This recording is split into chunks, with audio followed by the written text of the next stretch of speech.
Oh, snap, ladies, gentlemen, and all the other lovely people out there. You don't even know, I am so ready to start this.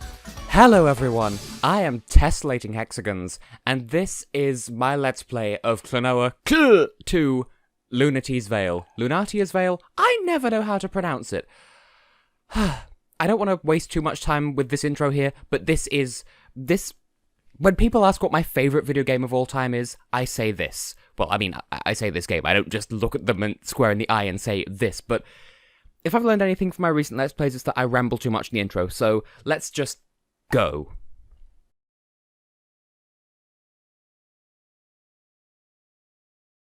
Oh yeah, somewhere between the original release of the first game and now, they got their own company. Isn't that cute? But yeah, is it Lunatea? Is it Lunatea? I've always pronounced it Lunatea, so that's what I'll be saying in this Let's Play, but yeah. Here we go. Remember that ring? That happened. This is the sequel to a game that I've played on my channel before, by the way, but there's a forgotten dream. Was the dream I can't remember? Or a dream I won't remember? Have I forgotten the dream? Or has the dream forgotten me? But surely, there was a dream. Oh hi! And here we have our protagonist. Spelled Klonoa, I always pronounced it Clona as a child, didn't recognise that extra O. But for the purposes of this, I may well just call him Klee. Learn to love him because he is cute and adorable and someone needs help.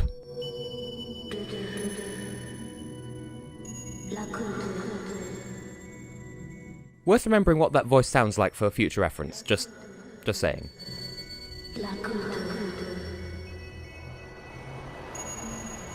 Now, I've gushed before about the original Klonoa game having the Phantomilian language. I like to imagine that Lunatea has its own dialect, like it's still Phantomilian, but it's like the Lunatean dialect. It's like the American English or the Australian English of the world of this game.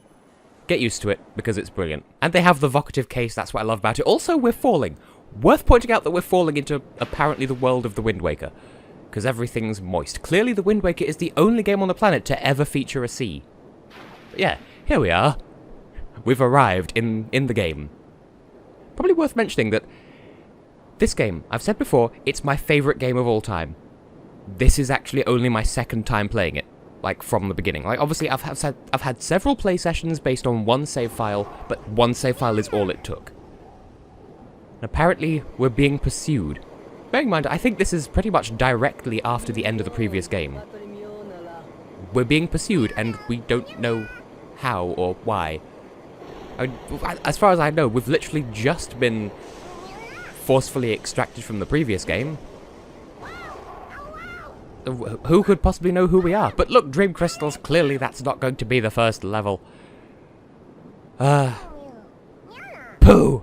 One of the first words in the game is poo, or pooha. I don't appreciate spelling poo with an H.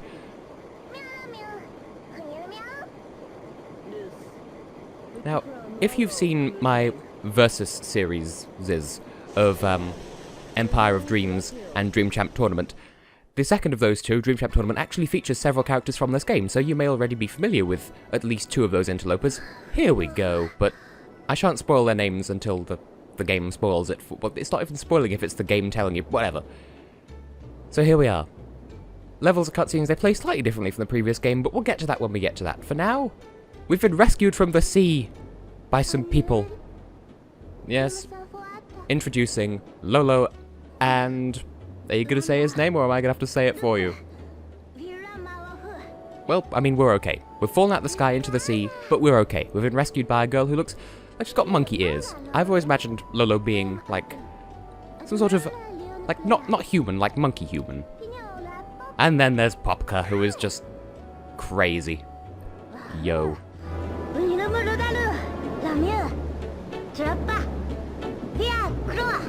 Not quite sure how they managed to save us considering we fell into the sea, but whatever.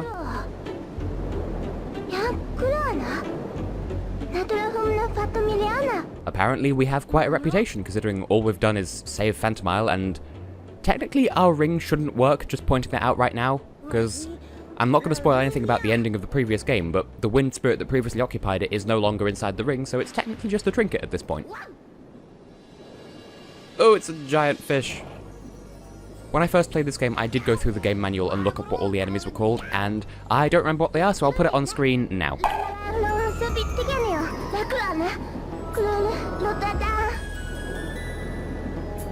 Now let me know in the comments if it's getting annoying that I'm talking over the cutscenes, but they don't have full voice acting, they only have Phantomilian, which, well, I mean, Lunatea and Phantomilian, but... First of all, that addresses what I was just saying. Lolo is now our resident wind spirit rather than Hupao. I always pronounced it Hupao, but apparently it's Hupo, but doesn't matter, we've got Lolo now. So yeah, and Popka's just kind of there. I think if you have a second controller you can control Popka a little bit. I don't remember.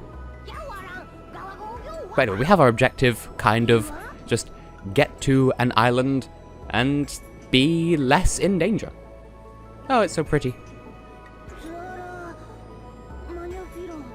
Where indeed? I mean, I've referred to the dialect as Lunatean, so you could probably guess that we're in a world called Lunatea, or Lunatea. You could have guessed that from the title of the game. Moo! The most adorable of enemy names. Also, I feel like there's ever so slight delay on my inputs here, but that's okay. I can live with it. It just feels like I'm playing on constant ice physics, which I'm going to have to get used to, I'm afraid. It's because I'm playing this on the PlayStation... Like, I have the original PlayStation 2 disc, but I'm playing it on the PlayStation 3.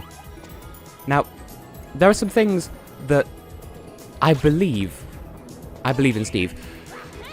This game was originally for PlayStation 2. As I might have just said, I've lost what I've said already because I'm having too much fun. But there are a lot of mechanics that are present in this game that also appear in the Game Boy Advance games, the ones that I've done Versus series of. And Empire of Dreams is to To Phantomile as Dream Champ Tournament is to this. So there's loads of gimmicks that were introduced in this game that also appear in Dream Champ Tournament. Stuff like the... Oh, come on, I've been doing the double jump. I've played the first game. Calm your tits, Popka. Stuff like the little tornado things, like the little tornado that I bounced up using just now. That acts as a double jump without having to double jump using a move. Okay, in this game you can grab enemies and use them to double jump. That's the only situation in which you can double jump. But you can use one of those wind things to propel you upwards as well, and that means you don't have to... There are a load of gimmicks that are common between this and the second Game Boy Advance game is what I'm trying to say. Tutorial level is my favourite thing. And we have also this. You may recognise that as a gimmick from the first game as well. These are the tornadoes I was talking about, by the way. In the previous game, we had 6 collectible things in bubbles to collect within each level, and we have that in this as well. But instead of... Oh, we have Goomies as well. They were... Oh, wait, no, they were present in... Well, yeah, these were present in the previous game. What am I talking about? Now we have a branching path. This way looks a bit more showy, so I'm guessing I need to bounce up here and into that cannon. Don't worry about that dream crystal. I'm going to worry about it anyway. I feel like I can come back for it. Okay, I'm definitely going to have to do something about that input lag. I have no idea what's causing that. Also, you can press the shoulder buttons in this game to make Klonoa shout things. But I think R1 brings up how many of those pieces we've collected. L1 I don't remember. Right. R2 I don't remember. And then left 1 and... L1 and... I'm so not a PlayStation gamer. L1 and L2 do various encouraging noises, and then R1 brings up the... Can you not? Brings up the number of... Okay, they're called Mommet dolls, I believe, as opposed to just random people. And also, I believe this is the game... In this game, you have the fewest health out of every Klonoa game ever. Because...